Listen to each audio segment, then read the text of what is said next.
I put on my short muck boots. Should have put my tall ones on. Well, we just had some hail come down, and well, luckily it's subsiding. 10 minutes ago, this mat was underwater by about half of an inch. Never seen that happen before. That's right here at our door sill. Supposed to be raining for about 4 more hours. So yeah, I think we're gonna get our gusher over the new pond, see how it's flowing with that berm. Okay, looking out the back door at the greenhouse. Yesterday, I guess my solution for the heat of the summer is I took 4 panels off. You can see right here, I took the panel off completely, which I guess it's fine if the rain goes in there. But it looks like these little vents from the original pool, these little things got clogged up, and this is what carries the water out the edge of the pond. So I'm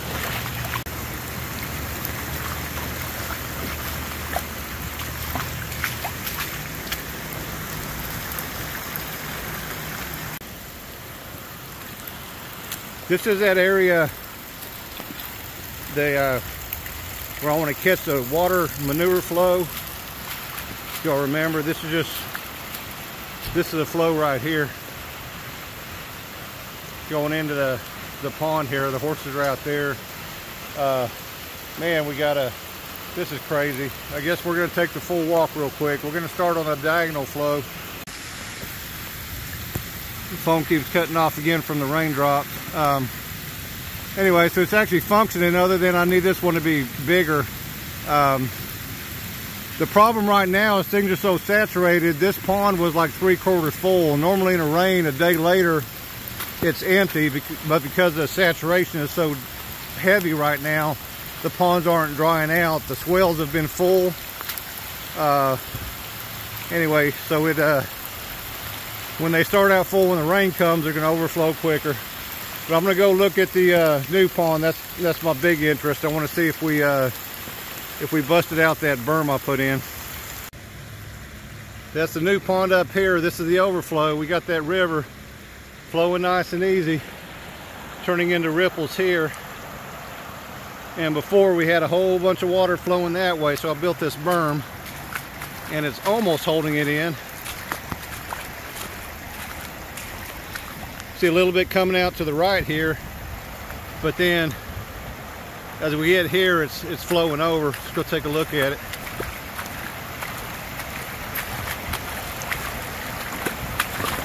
So a week ago, I filmed our river about 4 miles away, overflowing. Anyway, you've got some seepage here, some seepage over here, and you can see it flowing through over here where it's not supposed to go. Now it is flowing, a lot of it right here is flowing back in that way, but I do have water going this way. And you can see it cut channels. I put a round bale here to kind of help reverse the erosion, but it cut some channels through it. So we'll have to deal with that again. And then based on the last video, we had a whole bunch of water. This is all new right here. The water was backed up here, was flowing over this way, so I put all this here, and it's actually holding it back, I think. Let's go look around the other side. Yeah, I'm gonna say it's pretty much working. I mean, I can see a height difference. Hopefully you can too. We're gushing out here, and you see the water level there. There's a height difference, so it's definitely holding it back. So this repair was good. Happy with it. As I'm walking through here, so a week ago we had it wasn't a flood here, it was a flood probably 20 miles away, and it flooded the Lampasas River. You can look at my video and see it. But the real thing was at the end of it. If you look at the end, the river was so high, it was taking out the power lines. The power lines were just kind of hitting the water. If the log would come through the river, it was hitting that power line. It was pretty amazing. But in that result, I mean, the aftermath of it was cows were in trees, and cows got washed to the lake. I mean, I think like maybe 300 cows or more were affected by it. Okay, so we're coming down here to the one log dam, which is right there, which of course it's running fast. Here's my my soft brush dam, and you can tell the width. It's overflowing to the left. We have to decide if we want to just let that happen or add more width to it. But the width is needed on this side, not this side. But I don't know that you're going to build something for this kind of rain event. This is like 1.5 inches of rain in a very short amount of time, and we're not even at the peak that it was. I probably showed the video at my front door, and it was you know, the mat was like an inch underwater when I first opened the door, and it already subsided when I got the camera out. Anyway, the last big video, this pond never overflowed, you know, so we caught every drop of water. But in this case, it is overflowing. In fact, it's dangerously close to coming over here. I didn't build this pond, and Zach didn't build this pond, but this is what I talk about. If you watch some of my videos, like when we built the encroachment pond, the water is level. We got a nice berm here. See how it ducks down here and raises here? And Zach had pointed it out when he came down here that this dam, you know, there's a tree over here, and they just, you know, just pushed the dam over to the tree. Well, you can see as the tree rotted and fell down, it collapsed. It collapsed, and the ground sunk in there. But we're real close.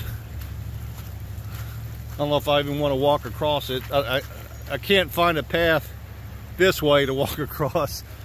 I guess we're gonna walk over the dam.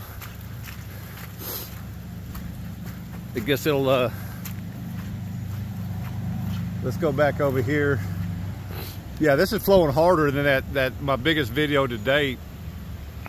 Just because of sheer, I think it's just because the not just the 1.5 inches of rain, but because everything was already saturated.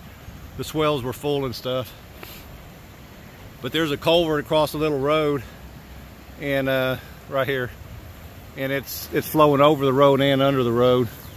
And this is that, like I said, this is that diagonal stream where Zach would have built the pond here, because we got this flow, and this actually allows you to visualize it better, and you got this flow all merging together. And we do have a third flow, which is straight down from this pond where the highway is. We got another flow coming across the highway. And I'll show you here where this wasn't a good dam. So this is, you got a tree here, which is pretty far back from the dam, but you got this one here that just rotted out, and it's got a sunken hole here, and this whole area here is dropped, and you can just see the water right here. So it's real close to breaching. It hasn't breached, and it's probably not going to breach, but it's close to breaching.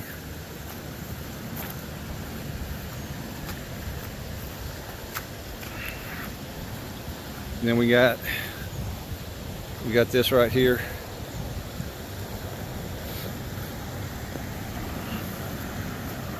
We'll go look at the, see if I can cross here. We'll go look at the big swell. Okay, so we got the big swell here.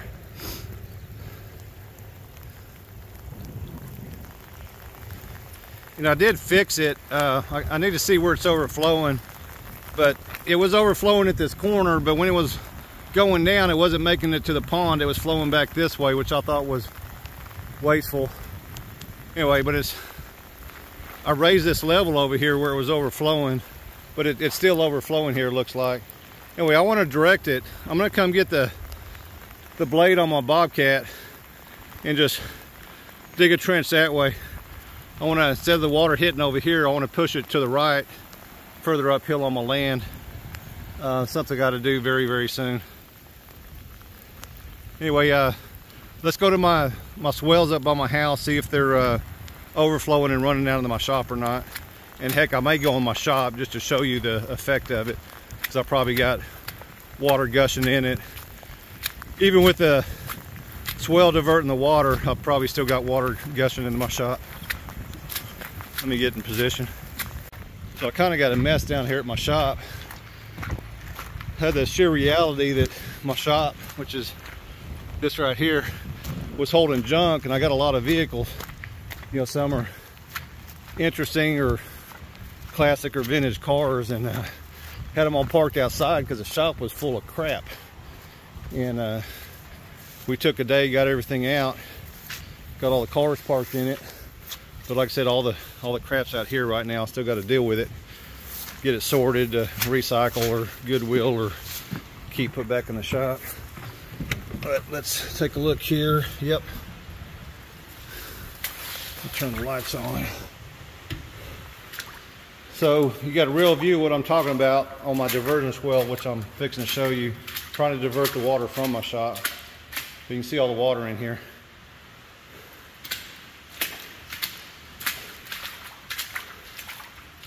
I mean, it's almost to the back here. Anyway, still trying to fix this, and I should have already fixed it because, I mean, I got a skid steer, I got an excavator, just need to figure it out and do it. Maybe a big diversion trench in front of the shop, but I really got to fix this. That's not good at all. Okay, so this is the diversion swell. Yeah, it doesn't look like it breached over, but we still got enough water flowing where, I mean, even from this point forward with the rain coming and probably coming down the side, it just goes straight into my shop. So we got to still work on that. I mean, I may just have to get everything off the front here, move that building there, and just cut me a drainage ditch across and take the water down into this stream over here. Man, crazy morning. She moved her car into the horses pavilion in case it hails again. I got to move my truck. I'm gonna move it under the carport right here.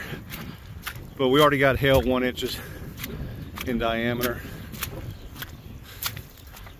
So this is the last thing we're going to show you, I think. So this is right next to my house over by the paved road. This is the swell. It had been full already, which helped with the gushiness of everything. This one I filled with wood chips, and this one was filled with wood chips. It's almost this one's almost disappeared with the wood chips. Grass are growing in and stuff. But this kind of right here shows you the water level of it. So that water level is going all the way across there. And then we have all my worm towers. These are all 4-foot holes I drilled. I put all my kitchen scraps in because from this well up, I got good topsoil. And then right here is where we start nose diving into a slope, so there's very little topsoil. Anyway, we're doing all these holes and putting kitchen scraps in them, and it's turning into deep, porous holes that can soak in the water and turn into good soil. Some of y'all gonna want to see the waffle squares.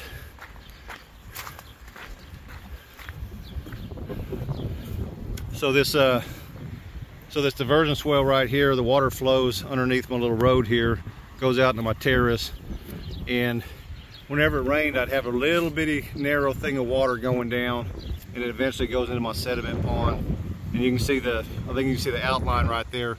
I've got 13 squares I dug out, so as the water's going through this little narrow flow, it widens out in little bitty pools, 13 little pools. They got to fill up and then overflow, fill up, overflow, and then they make their way down to the sediment pond. But that gives water the ability to soak in. That tree right there, I had left the gate open. That tree right there, the cows had knocked it over. It was completely hinge cut and laying on the ground, and this was well over a month ago. I stood it back up and wrapped tape around it to hold it together. And it's still green. I don't know if it's saved or not. You can see the tape on the bottom. Anyway, I might have saved it. We'll find out.